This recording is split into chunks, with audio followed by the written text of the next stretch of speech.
ఓం నమో భగవతే వాసుదేవాయ. మార్కండేయ మహర్షి చెప్పినటువంటి అన్ని మాటలు వినినటువంటి ధర్మరాజు గారు చాలా సంతోషించి, నేను మీరు చెప్పిన విషయాలన్నింటినీ పూర్తిగా జీర్ణం చేసుకున్నాను, ఇక మీదట ఆ విధంగానే ప్రవర్తిస్తాను అని చెప్పి మార్కండేయ మహర్షికి చెప్పారు. అయితే లోకంలో ఒక్కొక్కడు ఒక్కొక్క పేరుతో పుడుతూ ఉంటాడు కదండి. పుట్టి ఇంకొక పేరుతో పిలువబడుతూ ఉంటాడు. ఇది చాలా చిత్రంగా ఉంటూ ఉంటుంది. కీర్తికి గుర్తుగా ఆ పేరే మారిపోతూ ఉంటుంది. అవి కొన్ని కొన్ని పేర్లు అంటే ప్రతి ఒక్కళ్ళు అలా పుడతారని కాదు. ఉదాహరణకి చూడండి, రామచంద్ర ప్రభు పుట్టిన వంశం ఇక్ష్వాకు వంశం. దానికి వంశకర్త ఇక్ష్వాకుడు. కానీ తర్వాత కాలంలో దానిని ఇంకా కొంతమంది పేర్ల మీద పిలిచారు. అందులో కాకస్సుడు అని ఒక రాజు పుట్టాడు. అందుకని దానిని కాకుత్స వంశం అని పిలిచారు. అందరికన్నా గొప్పవాడిగా పిలువబడినాడు ఆ వంశంలో రఘుమహారాజు. అందుకని రఘువంశం అని పిలిచారు. రఘువు పుట్టాడు కనుక ఇక్ష్వాకు వంశానికి రఘువంశం అనే పేరు వచ్చింది. అసలు వంశకర్త కన్నా ఈయన పేరు పెద్దదైపోయింది. అది శాశ్వత కీర్తికి గుర్తు. వంశమే ఆయన పేరు మీదకి మారిపోతుంది. అలా పేరే మారిపోయిన వారు కొంతమంది ఉన్నారు. అది చాలా చాలా గొప్ప విషయం అండి. అది సామాన్యమైన విషయంతో వచ్చేది కాదు. ఇది జీవితాంతం మంచి పనులు చేస్తే వచ్చేది కాదు. అసలు ఎవరూ ఎప్పుడూ ఊహించిన గొప్ప పనిని ఒకటి చేస్తే అలా మారిపోతుంది. రఘువు పేరు మీదకి ఆ వంశం పేరు ఎందుకు మారింది అని అడిగారు. రఘుమహారాజు ఎంతో ఐశ్వర్యాన్ని సంపాదించాడు. దేనికోసం అంటే దానం చేసేయడానికి. ఎక్కువ మాట్లాడేవాడు కాదు, చేతకాక కాదు. ఎక్కువ మాట్లాడితే ఎక్కడైనా అబద్ధం ఆడవలసి వస్తుందేమో అనేటటువంటి భయంతో తక్కువగా మాట్లాడేవాడు. అందుకే చూడండి, చాలామంది ఈ ఉపవాసాలు ఉన్నప్పుడు చాలా తక్కువగా మాట్లాడుతూ ఉంటారు. అంటే భగవంతుడికి సంబంధించిన విషయాలను మాట్లాడినందువల్ల తప్పు లేదు, కానీ ఏదైనా లౌకికమైన విషయాలు మాట్లాడి అందులో కొన్ని అబద్ధాలు చెప్పో లేదా లేనిపోని విషయాలు, ఏదో ఈర్ష్యతో కూడిన విషయాలు చెప్పవలసి వస్తుందేమో అని చాలామంది ఉపవాసం ఉన్నప్పుడు తక్కువగా మాట్లాడుతూ ఉంటారు, తక్కువగా తింటూ ఉంటారు. ఇటువంటివి అసలు చేయవలసిందే నిజానికి. ఎందుకంటే ఎక్కువ తినేస్తే రెప్ప పడిపోతూ ఉంటుంది, నిద్ర వచ్చేస్తుంది. అప్పుడు భగవన్నామం ఎక్కడ చేస్తాం, భగవంతుడికి దగ్గరగా ఎక్కడ ఉండగలం. కాబట్టి ఈయన తక్కువగా మాట్లాడేవాడు, అంటే ఎక్కువగా మాట్లాడితే ఎక్కడ అబద్ధం ఆడవలసిన అవసరం వస్తుందేమో అని తక్కువగా మాట్లాడేవాడు. దండయాత్ర చేసేవాడు, క్రౌర్యంతో కాదు, కీర్తి కోసం. కీర్తి ఉండాలని కోరుకోవడం సజ్జనుని లక్షణం. కాబట్టి కీర్తి కొరకు దండయాత్ర చేసేవాడు. సంసారం నందు భార్యతో ఉన్నాడు. కేవలం సాంసారిక భోగం కొరకు కాదు, వంశోద్ధారకుని కంటే తప్పితే తనకు పితృరుణం తీరదని, పితృరుణం నుండి విముక్తుడు అవడానికి కొడుకుని కనడానికి సంసారంలో ఉన్నాడు. ఇన్ని గొప్ప లక్షణాలు ఉన్నవాడు కనుక రఘుమహారాజు గారు పుట్టిన తర్వాత ఇక్ష్వాకు వంశం రఘువంశం అయింది. ధర్మరాజు గారు ఒక అద్భుతమైన ప్రశ్నను ఈ ఇక్ష్వాకు వంశంలో నుండే తీశారండి. అల్లుకుపోవడం అంటే అది. అసలు అటువంటి శిష్యుని చూసి కదండి గురువు పొంగిపోతాడు. మహానుభావ, నీలాంటి గురువు మాకు ఎక్కడ దొరుకుతాడు? నీవు ఏదైనా చెప్పగలవు, నీకు అంత సమర్థత ఉంది. ఏదో చదివి చెప్పడం కాదు, అన్నిటికీ నీవు ప్రత్యక్ష సాక్షివి. ఎంతో కాలం నుంచి ఉన్నావు, నీ ఆయుర్దాయం అటువంటిది. నాకు ఒక విషయాన్ని చెప్పండి. ఇక్ష్వాకు వంశంలోనే కువలాశ్వుడు అనే ఒక రాజు జన్మించాడు. ఆయన రాజ్య పరిపాలన చేశాడు. కానీ ఆయనను కువలాశ్వుడు అని పిలవరు, ఆయనని దుందుమారుడు అని పిలుస్తూ ఉంటారు.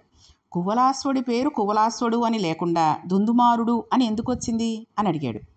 ధర్మరాజు గారు ఇదివరకు ఇంద్రజుమ్నుని కీర్తి గురించి విన్నాడు.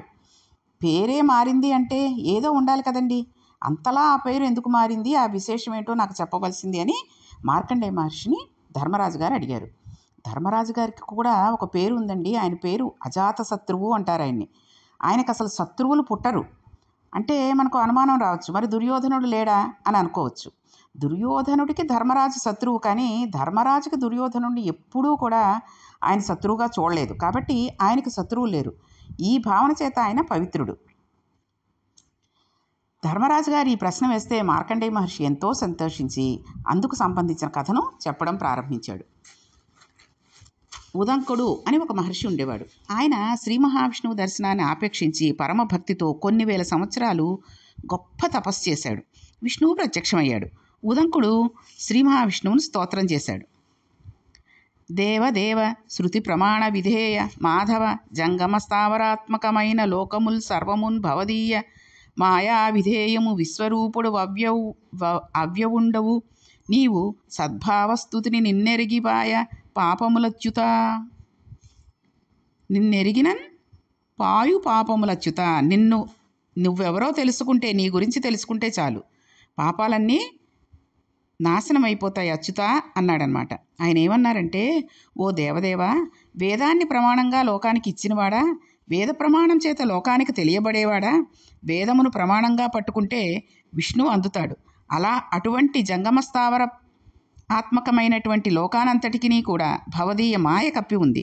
ఈ జంగమస్థావరాత్మకమైన ప్రపంచం అంతా యథార్థానికి నీ మాయయే. నీవు ఒక్కటే సత్యం, మిగిలినదంతా మాయ. అందుకే విష్ణు సహస్రనామాల్లో నిజానికి విష్ణువు పేరు ఒక్కటేనండి, విశ్వం, అది ఒక్కటే ఆయన పేరు. మిగిలినవన్నీ ఆ నామానికి వ్యాఖ్యానాలు. విశ్వం అనేది ఒక్క నామమే. మనం మొట్టమొదట విశ్వం అన్న పేరుతోటే విష్ణు సహస్రనామాన్ని మొదలెడతాం. అసలు దాంతో అయిపోయినట్టే, విష్ణు సహస్రం చదివేసినట్టే. కానీ దానికి వ్యాఖ్యానంగా మిగిలిన నామాలన్నీ పెడుతూ ఉంటాయి కాబట్టి, అలా పెడుతోంది కాబట్టి అది విష్ణు సహస్రం అయ్యింది, స్తోత్రం అయ్యింది. కాబట్టి ఈ విశ్వం మాయ, నీవు సత్యం, జగత్తు మిథ్య, బ్రహ్మ సత్యం. అటువంటి ఓ శ్రీ మహావిష్ణువు, నీవు ఒకనాడు ఉండి ఒకనాడు వెళ్ళిపోయేవాడివి కాదు. నీవు నిత్యుడువు. సద్భావనతో నిన్ను తెలుసుకునే ప్రయత్నం చేసినంత మాత్రం చేత పాపాలు పోతాయి అని ఆయన స్తోత్రం చేశాడు. ఆయన చేసిన స్తోత్రానికి ఆయువు పట్టు అక్కడ ఉందండి. చింతనం పాపహేతువు. చింతనం చేసేది ఎవరండి? మనస్సు. చింతనం మనసు లక్షణం, అంటే ఆలోచించడం మనసు లక్షణం. అది అత్యంత వేగంగా వెడుతూ ఉంటుంది. అది వెళ్ళి విష్ణువుని అంటుకుంటే పాపం కాల్చివేయగలదు. మనసుకు సరైన ఆలంబనం ఇవ్వాలండి. మనసుకు ఆలంబనం ఇచ్చేటప్పుడు ఏది పడితే అది ఇవ్వకూడదు. ఏది ఇస్తే తరుస్తుందో అది ఇవ్వాలి. భగవంతుణ్ణి ఆలంబనంగా ఇచ్చినట్లయితే అది మొదట్లో పేచీ పెడుతుంది, పుచ్చుకోదు, తర్వాత పుచ్చుకుంటూ ఉంటుంది. మనసుకి ఒక మంచి అలవాటుని ఇచ్చినట్లయితే దాని మనసు పట్టుకోవడానికి అలవాటు పడుతుంది. కాబట్టి మనసుకి ఆలంబనం ఇవ్వడంలోనే జీవుని విచక్షణ ఉంటుంది. మనసుకి ఏది పడితే అది ఇవ్వకూడదు. ఏది ఉద్ధరణ హేతువో అది ఇవ్వాలి. అది ఆయన ప్రతిపాదన. అందుకే చూడండి, మనసులో మన ఆలోచనలు కూడా ఎప్పుడూ మంచి విషయాల గురించే ఆలోచించాలి అని చెబుతూ ఉంటారు. అది ఆరోగ్యానికి కూడా మంచిది అసలు నిజం చెప్పాలంటే. కాబట్టి ఎప్పుడూ మంచి మంచి విషయాలు, ఏదో మనం సంతోషంగా ఉన్నటువంటి విషయాలు, భగవంతుడి గుడికి వెళ్ళినప్పుడు జరిగినటువంటి విషయాలు, ఇలాంటివి కనుక మనం ఆలోచిస్తూ ఉన్నాం అనుకోండి, మన మనస్సు ఎప్పుడూ వాటినే పట్టుకోవడానికి ప్రయత్నిస్తూ ఉంటుంది. మనం వేరే వెంపుకి వెళ్ళి వేరే ఏదైనా ఏదో ఎవరో ఏదో మనల్ని ఏదో అన్నారనో, లేకపోతే వాళ్ళని మనం ఏదో అన్నామే, అయ్యో పొరపాటుగా వాళ్ళని గబుక్కున మాట అనేసామే అని బాధపడేటటువంటి సందర్భం మనసుకి ఇచ్చినప్పటికీ అది గబుక్కున మారిపోయి అది తలవడం కాదు. రోజు నువ్వు భగవంతుని గురించి కదా ప్రార్థిస్తున్నావు మనసులో నాతోటి. కాబట్టి నన్ను ఇంకా అటువంటి విషయాలకి జోలికి తీసుకెళ్ళకు. భగవంతనామమే, భగవంతుడి గురించే నువ్వు ఆలోచించు అని కొన్నాళ్ళు అయ్యేసరికి మనసు మనకి చెప్పేటటువంటి స్థితిలోకి వచ్చేస్తూ ఉంటుంది. అందుకనే ఏది ఉద్ధరణ హేతువో అదే ఇవ్వాలి మనసుకి. అది ఈయన ప్రతిపాదన. అందుకని ఆయన అంటున్నాడు, అచ్యుత, ఎప్పుడూ ఉండేవాడా శ్రీ మహావిష్ణువా, నిన్ను గురించి ఆలోచించడం అలవాటైతే ఆ చింతన వలన సమస్త పాపాలు తమంత తాము కాలిపోతాయి. అటువంటి స్వరూపం ఉన్న శ్రీ మహావిష్ణువు నీకు ఒక నమస్కారం. నీ సాకార దర్శనం నాకు అయింది. దీని గురించే నేను తపస్సు చేశానన్నాడు. అంటే శ్రీ మహావిష్ణువు అలా కాదు, ఏదైనా కోరుకో అన్నాడు. ఆయన నవ్వి, ఇదొక మాయ, నాకెందుకు కోరిక, కోరికలు ఏమీ ఉండకూడదనే తపస్సు చేశాను, మళ్ళీ కోరిక అంటావేంటి, వద్దు అన్నాడు. ఇప్పుడు శ్రీ మహావిష్ణువు అన్నారు, అలా కుదరదు, నీవేదైనా కోరుకోవాలి అన్నారు. ఎందుకు ఆ పెంకితనం అంటే, దేవతలు కొన్ని ఏమో ఉంటుంది. దేవతలు మనుష్యులకు దర్శనమిస్తే ఏదో ఒకటి ఇవ్వకుండా వెళ్ళకూడదు, ఏదో ఒకటి ఇచ్చే వెళ్ళాలి. అందుకని ఏదైనా కోరిక కోరుకోవాల్సింది అని చెప్తే ఆయన అన్నాడు, ఈశ్వర, సత్యమునందు, ధర్మమునందు, ఇంద్రియ నిగ్రహమునందు నాకు ఎనలేని విశ్వాసాన్ని ఇచ్చి నేను ఎన్నడూ వాటి యందు వైక్లభ్యాన్ని పొందకుండా అనుగ్రహించు. ఎప్పుడూ నేను అబద్ధం చెప్పకూడదు, ఎప్పుడూ ధర్మం తప్పకూడదు, నాకు ఎప్పుడూ ఇంద్రియ నిగ్రహం ఉండాలి, ఇంద్రియాలు పరిగెత్తడానికి వీల్లేదు, ఈ 3 వరాలు ఇవ్వవలసింది అని కోరాడు. శ్రీ మహావిష్ణువు ఆయనకి ఈ 3టితో పాటు జ్ఞానాన్ని కూడా ఇచ్చాడు. అందుకే మనం పరిశీలించినట్లయితేనండి, చిరంజీవత్వం కోరిన రావణుడికి బ్రహ్మగారు ఇవ్వలేదు. కోరుకుందామనుకున్న కుంభకర్ణుడికి నాలుక తడబడేటట్టు చేశాడు. ధర్మమునందు అనురక్తి ఇమ్మనమని అడిగిన రాక్షసుడైనటువంటి విభీషణ్ణి చిరంజీవిని చేశాడు. పాత్రశుద్ధి ఉందండి. సమస్త భారతీయ వాజ్మయాన్ని ఒక పాత్రలోకి పిండేస్తే అవి 2 అక్షరాలుగా పడిపోతాయి. అదేంటో తెలుసా అండి? ధర్మం. సమస్త వాజ్మయ ప్రయోజనము ధర్మమే. ఈశ్వరుడు ఎన్ని అవతారాలు ఎత్తినా ధర్మం కోసమే ఎత్తాడు. మనిషి ధర్మం వల్లనే తరిస్తాడు. ఆ ధర్మమే రామచంద్రమూర్తి. రామో విగ్రహవాన్ ధర్మ, ధర్మం కోసమే సమస్త వాజ్మయం ఉంది. కాబట్టి శ్రీ మహావిష్ణువు నీకు నేను జ్ఞానాన్ని కూడా అనుగ్రహిస్తున్నాను, నీవు నాకు ఒక ఉపకారం చేసి పెట్టాల్సింది అన్నాడు. శ్రీ మహావిష్ణువు ధర్మ సంస్థాపనార్థం రాక్షస సంహారం చేస్తూ ఉంటాడు. కానీ ఇప్పుడు శ్రీ మహావిష్ణువు ఉదంకుడితోటి చమత్కారంగా అన్నాడు, ఇప్పుడు నేను రాక్షస సంహారం చెయ్యను, ఒకటి చేత నీవు ఒక పని చేయించాలి అన్నాడు. ఉదంకుడు అన్నాడు, ఎవరు, ఏం చెయ్యాలి అని అడిగాడు. ఇక్ష్వాకు వంశంలో బృహదస్వుడు అనే ఒక రాజు ఉన్నాడు. ఆ రాజుకు ఒక కుమారుడు జన్మించాడు. ఆయన పేరు కువలాస్వుడు. కువలాస్వునికి 21,000 మంది కుమారులు ఉన్నారు. తన కుమారులందరితో కలిసి కువలాస్వుడు దుందుడు అనబడే ఒక రాక్షసుడిని సంహారం చేయాలి. వాడిని సంహారం చేయడం అంత తేలిక కాదు. కానీ అతడిని సంహరించేటప్పుడు నా శక్తి రాజులను ఆవహించి చంపుతుంది. ఈ మాటలు అతనికి నమ్మకం కలిగేటట్టుగా చెప్పి దుందుడు అనే రాక్షసుడిని కువలాసుని చేత సంహరింపచేయి, లోకాలు రక్షించబడతాయి అన్నాడు. ఉదంకుడు తప్పకుండా నేను ఈ పని చేస్తాను, లోక ప్రయోజనం కొరకు కదా అని బయలుదేరాడు. అంతేగాని ఆ పనేదో నువ్వే చేసేయచ్చు కదా, మళ్ళీ నేను వెళ్ళి అక్కడ అడగడం ఏమిటి అని ఎదురు ప్రశ్నలు వేయలేదు. కాబట్టి ఈయన బయలుదేరి వెళ్ళి అప్పటికి బృహదస్సుడు అనబడే రాజు తండ్రి అస్త్ర సన్యాసం చేసేశాడు. అస్త్రాలను విడిచిపెట్టేసి తపోవనానికి వెళ్ళిపోతున్నాడు. ఆయనకు తపస్సు చేసిన ఉదంకుడు ఎదురొచ్చాడు. వచ్చి, అయ్యా, దుందుడు అనే రాక్షసుడు ఉన్నాడు. వాడు సముద్ర తీరంలో ఇసుకలో గొయ్యి తవ్వుకుని పడుకున్నాడు. వాడు ఊపిరి విడిచిపెడుతూ ఉంటే అందులోంచి ఇసుక పొగలేచి కొండలను కప్పేస్తున్నాయి. 7 రోజులు అగ్ని వస్తోంది. ఆశ్రమాలు తగలపడిపోతున్నాయి. రాజు అయిన నీవు కాపాడాలి. కాబట్టి అస్త్ర సన్యాసం చేస్తానంటావేంటి? లేచి అస్త్రాలను పట్టుకుని దుందుడిని సంహరించు అన్నాడు. ఇప్పుడు బృహదస్సుడు ఉదంకుడికి నమస్కారం పెట్టి అన్నాడు, నా రోజు అయిపోయింది. నేను ఒకప్పుడు రాజుని, అప్పుడు అస్త్రాలు పట్టుకుని రాక్షస సంహారం చేశాను. ఇంకా నాకు అక్కర్లేదు. ఇక అస్త్రాలు ముట్టుకుని ఈవేళ ముట్టుకోను అనేటటువంటి ప్రతిజ్ఞ నేను ఈవేళ పొద్దున్నే చేశాను. నేను వీటిని ముట్టను. నేను అడవికి వెళ్ళిపోతున్నాను. ఇక నేను ప్రశాంతంగా ఈశ్వరుని యందు మనస్సు పెట్టుకోవాలనుకుంటున్నాను. సింహాసనం మీద నా కొడుకును కూర్చోబెట్టాను. వాడి పేరు కువలాసుడు. కర్తవ్యం వాడిది. వాడిని అడగండి, వాడు మంచివాడు, వాడు వస్తాడు అన్నాడు. కువలాసుడికి 21,000 మంది కొడుకులు ఉన్నారు. సజ్జనులకు ఉపకారం చేస్తాడు. కాబట్టి తప్పకుండా రాక్షస సంహారం చేస్తాడు. విశేషమైన కీర్తిని సంపాదించినవాడు. జనుల చేత కొనియాడబడిన ఓ ఉదంకుడా, నా కొడుకు నీకు తప్పకుండా సాయం చేస్తాడు. వాడు వచ్చి రాక్షస సంహారం చేస్తాడు. వాడిని అడుగు, నన్ను అడగవద్దు. నేను వానప్రస్థానానికి వెళ్ళిపోతున్నాను. నీకు ఒక నమస్కారం అని భార్యను తీసుకుని వెళ్ళిపోయాడు. కుమారుడైన కువలాసుడు తప్పకుండా వస్తాను పదండని తన 21,000 మంది కుమారులతో బయలుదేరాడు. అయితే ఇక్కడ ధర్మరాజు గారు ఒక సందేహాన్ని వెలిబుచ్చారు మధ్యలో. అసలు ఈ దుందుభి అన్నవాడికి ఇంత బలం ఎక్కడి నుంచి వచ్చింది? విష్ణువు తేజం ఆవాహనం అయితే తప్ప వాడు చంపబడడా? అతనికి ఇంత బలం ఎక్కడిది అని అడిగితే, మార్కండేయ మహర్షి వాడు మధుకైటబుల కొడుకు, అందుకే వాడికి అంత బలం అన్నారు. అయితే మధుకైటబులు అంటే ఎవరు? వాళ్ళని గురించి కూడా చెప్పండి అని ధర్మరాజు గారు అడిగాడు. అంటే చూడండి, ఒక కథలోంచి ఒక కథలోకి ఏ రకంగా వెళ్ళిపోవడం జరుగుతోందో చూడండి. ఒక్కొక్క విషయం తెలుసుకుంటూ ఉంటే ఇంకా తెలుసుకోవాలి అనేటటువంటి ఆతృత పెరిగేటటువంటి విధంగా ఇక్కడ గురువు శిష్యుడికి చెప్తున్నాడు. శిష్యుడు ఆ రకంగా గురువుని ప్రశ్న వేస్తున్నాడు అనమాట. ఇది ఇక్కడ మనకు కావాల్సింది. వాళ్ళు అలా అడుగుతుంటే మనకి చాలా విషయాలు తెలుస్తున్నాయి కదండి. కాబట్టి ధర్మరాజు గారు ఈ రకంగా అడిగేసరికి మార్కండేయుడు వాళ్ళని గురించి చెప్పడం మొదలుపెట్టాడు. ఎవరి గురించి? మధుకైటబుల గురించి. మధుకైటబులు ఎవరు? మధుకైటబులు దుందుబుడి వల్ల పుట్టినవాడు, దుందుబుడిని పుట్టించినవాడు. దుందుబుడు ఎవరు? ఈ దుందుబి ఒక రాక్షసుడు. ఇతనిని చంపడానికి కువలాసుడు బయలుదేరాడు. కాబట్టి ఇక్కడ అసలు ఈ దుందుబుడి గురించి తెలియాలంటే మధుకైటబుల గురించి తెలియాలి. కాబట్టి మార్కండేయుడు ధర్మరాజుకి మధుకైటబుల చరిత్ర గురించి చెప్పడం మొదలుపెట్టాడు. ఒకప్పుడు ప్రళయం వచ్చి సముద్ర జలములందు ఈ బ్రహ్మాండాలన్నీ నిండిపోయాయి. చతుర్ముఖ బ్రహ్మగారు కూడా సృష్టి లేదు కాబట్టి ఆసనం మీద నుంచి దిగిపోయి శ్రీ మహావిష్ణువు యోగ నిద్రలో ఉంటే ఆయన నాభికమలంలోని నాళంలోనికి దూరి పడుకున్నాడు. ఇప్పుడు శ్రీ మహావిష్ణువు చెవి మలంలో నుండి మధుకైటబులు అనబడే 2 రాక్షసులు పుట్టారు.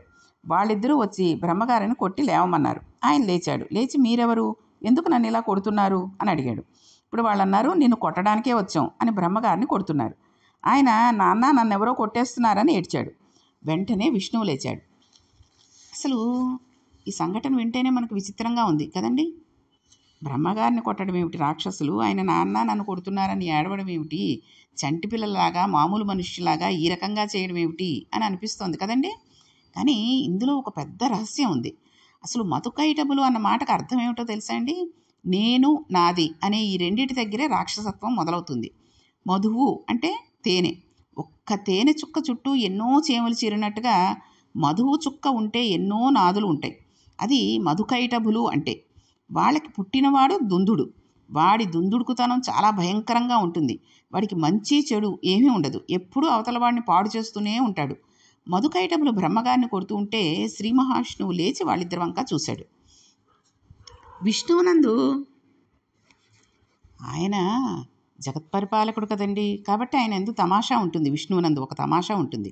ఆయన దగ్గర పిడుక్కి బియ్యానికి ఒకటే మంత్రం ఉండదు. అంటే దేనికైనా సరే ఒకే రకంగా ఆయన మాట్లాడు. అది పరిపాలకులకు ఉండవలసిన లక్షణం. శ్రీ మహావిష్ణువు అందరూ రాక్షసుల్ని అన్ని వేళలా ఒకేలా చంపడు. ఒక్కొక్కళ్ళని ఒక్కొక్కలా సంహరిస్తూ ఉంటాడు. పురాణాలలో విష్ణువు భాషే చిత్రంగా ఉంటుందండి. ఆయన అన్ని వేళలా ఒకలా మాట్లాడు. ఆయన మాట్లాడితే ఒక్కొక్కసారి సనకసనందరాదులకు కూడా అర్థం కాదు. అంతెందుకు లక్ష్మీదేవికి కూడా అర్థం కాదు. రుక్మిణీదేవికి అర్థం కాదు.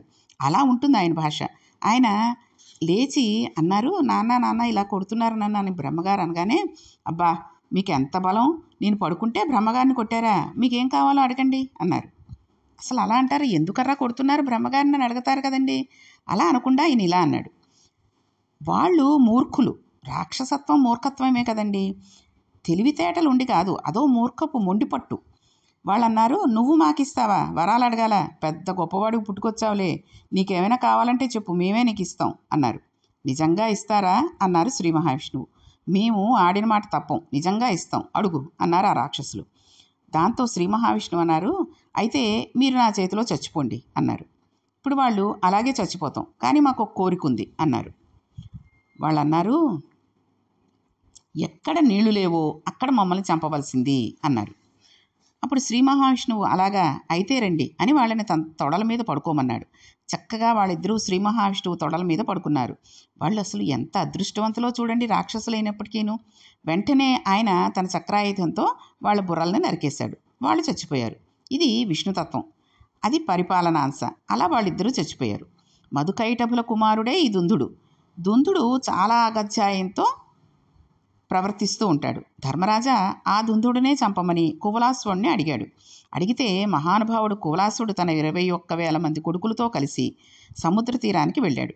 వాడు సముద్ర తీరంలో ఇసుకను గోయి తవ్వి లోపల పెద్ద సొరంగంలో పడుకున్నారు. ఎవడు? దుందుబుడు. ఈ 21,000 మంది గుణపాలు పట్టుకు వెళ్ళారు, మేకులు పట్టుకు వెళ్ళారు, గడ్డపారలు పట్టుకు వెళ్ళారు. ఇన్ని పట్టుకుని వెళ్ళి శరీరం కనబడడానికి ఆ సొరంగాన్ని 7 రోజులు తవ్వారు. తర్వాత ఆ కనబడ్డ శరీరాన్ని కొన్ని రోజుల పాటు శూలాలతో పొడిచారు. ఎవడు రా నన్ను గిల్లుతున్నాడు అని వాడు పైకి లేచాడు. వాడికి 21,000 మంది కువలాసులను కుమారులు కనబడ్డాడు. వాడు కళ్ళు విప్పి పెద్ద ఊపిరి నిశ్వాస విడిచిపెడితే అతని కళ్ళల్లోంచి ముక్కుల్లోంచి వచ్చిన అగ్నిజ్వాలలు యందు 21,000 మంది కువలాసుని కుమారులలో ధృడాసుడు, కపిలాసుడు, భద్రాసుడు అనే 3 తప్ప మిగిలిన వాళ్ళందరూ కూడా మరణించారు. వీడి బలం సామాన్యమైనది కాదు, వీడు యుద్ధమే చేయలేదు, వీడు కళ్ళు తెరిచి గట్టిగా ఊపిరి వదిలిపెట్టాడు, ఇంతమంది కొడుకులు చచ్చిపోయారు, ఇక వాడు అస్త్రం పట్టుకుంటేనే ఏమవునో అని కువలాసుడు వెంటనే బ్రహ్మాస్త్రాన్ని స్మరించి విడిచిపెట్టేశాడు. ఈ బ్రహ్మాస్త్రం శక్తి చాలా గొప్పది. ఒక్క క్షణంలో భూమి దిగంతాలలో ఉండే వాళ్ళందరూ తెల్లబోయేటట్టుగా ఆ రాక్షసం శరీరాన్ని బూదుకుప్పుగా మార్చేసింది. ఆ సమయానికి అటువంటి యుద్ధం చేయడానికి విష్ణు తేజస్సే అస్త్రస్ఫురణ చేయించింది. విష్ణు తేజస్సు కువలాసుడిని ఆవహించి రాక్షస సంహారం చేసింది. దుందుడు అనే రాక్షసుడిని చంపాడు కాబట్టి కువలాసుడికి దుందుమారుడు అని పేరు వచ్చింది. మారుడు అంటే చంపినవాడు, దుందువుని చంపినవాడు కాబట్టి దుందుమారుడు అనే పేరు వచ్చింది. అందుచేత అంత గొప్ప పేరు పొందగలిగాడు. అది ఆ మహారాజు కథ. ఒక వ్యక్తి కీర్తిని పొందడం అంటే అలా ఉంటుంది. ఆయన పేరు ఎందుకు మారిందో తెలుసా? 21,000 మంది కుమారులలో 3 తప్ప మిగిలిన వాళ్ళందరూ చచ్చిపోతే ఆయన బెంగ పెట్టుకోకుండా రాక్షస సంహారం చేసి మహర్షికి ఇచ్చిన మాట నిలబెట్టుకున్నాడు. అంత గొప్ప రాక్షస సంహారం చేసినందుకు గాను కువలాసుడు అని పిలవకుండా దుందుమారుడు అని లోకం గుర్తుపెట్టుకుని పిలిచింది. ఒక్కొక్కడు అటువంటి కీర్తి గడిస్తాడు. ఇంకా ఆయన కీర్తి లోకంలో మాసిపోవడం అనేది ఉండదు. కువలాసుడు అంత గొప్ప కీర్తిని పొందినవాడు. ఇక్ష్వాకు వంశంలో ఆ రాజు పేరు మార్పు ఎందుకు వచ్చిందో ఇప్పుడు నీకు తెలిసింది కదా అని చెప్పి మార్కండేయ మహర్షి ధర్మరాజు గారి విషయంలో చాలా సంతోషించిన వాళ్ళై ఉన్నారు. ఈ విషయాలన్నీ విన్న తర్వాత ధర్మరాజు గారు చాలా సంతోషించి ఆయన చెప్పిన మాటలకి ఇంకొక సందేహాన్ని వెలిబుచ్చారు. ఆ సందేహం ఏమిటి, దానికి మార్కండేయ మహర్షి ఏ విధంగా సమాధానం చెప్పారు అనేటటువంటి విషయాన్ని మనం రేపటి పారాయణంలో తెలుసుకుందాం. ఓం నమో భగవతే వాసుదేవాయ.